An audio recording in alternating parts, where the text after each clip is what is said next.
Today we begin with George Washington. He was born February the 22nd, 1722. He died December 14th, 1799. He was a two-time president, and he served from 1789 to 1797. He was born in Virginia, and he was a member of the Federalist Party. He was a farmer by occupation. He was an imposing figure for that day and age. He was 6'2", 175 pounds. If he were alive today, he would be the leader of men, the heartthrob of ladies, and the idol of teenagers. He had a wonderfully charismatic spirit, and yet he was humble in all his ways. George Washington was a member of the Anglican Church, which had established status in Virginia, meaning that tax money was used to pay for the minister's salary. He was a member of and served on the vestry, the governing board of Christ Church in Alexandria, Virginia, and for one Pohock church near his Mount Vernon home until the war began. Washington, practically speaking, was a deist who had a profound belief and faith in divine providence, or a higher divine will, derived from a supreme being who controlled human events.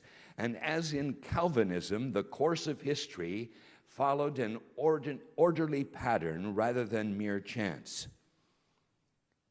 In 1789, Washington claimed that the author of the universe actively interposed in favor of the American Revolution. Washington frequently accompanied his wife Martha to church services.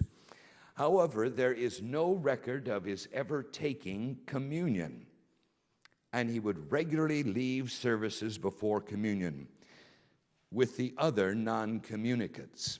And that's from whence we get the Latin phrase Mass.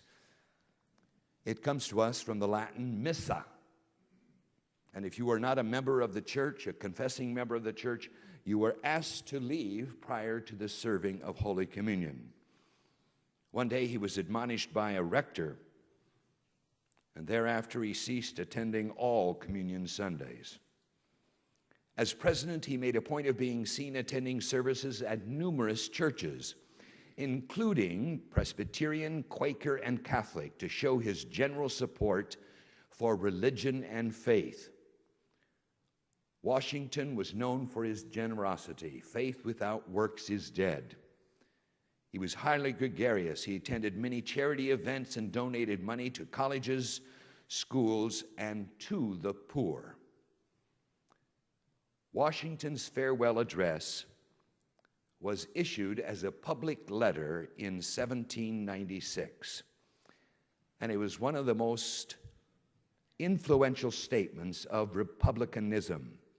Drafted primarily by Washington himself with the help from Hamilton, it gives advice on the necessity and importance of national union, the value of the Constitution and the rule of law, the evils of political parties, were he only living today, and the proper virtues of a Republican people. He called morality a necessary spring of popular government.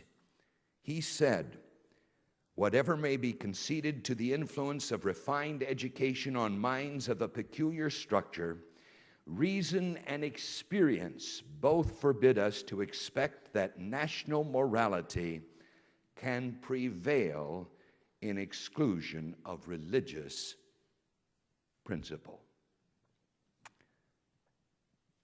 The founder of our country, or father of our country, I should say, George Washington,